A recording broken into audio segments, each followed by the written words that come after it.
So hi mga day, maayong adlaw. So kini day nga video mga day kay nagbaklay ko kay lagi medyo ulaners man so wala jud ko nahatod sa akong bana. So thankfully mga day after nako pila ka minutong pagbaklay day kay naabtan ko sa musilingan nga nagmulticab.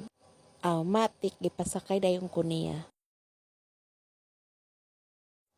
So after pila ka minuto day naabot na dayon ko sa highway. O di ba mga day, mingok ang highway.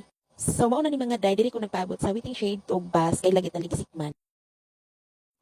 So, after an hour nga pag-travel, pag-abot sa crossing, unya naabtan man ko sa akong classmate.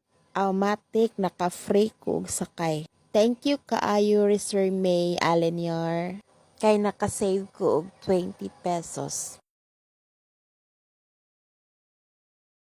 So, after sa afternoon class namo, day nanguli nami. Unya day kay ang ilang mga sundo day wa man na-inform og unsa mi oras sa mamuhi. Automatic mga day nagbaklay mi. So shout out sa akong mga classmates nga si Rafi Lumangyaw, Sir May Alinior and Feby Marie Respecia. And shout out po di ko sa akong classmate nga si Venus Villarin og Ate Ivy Dalisay.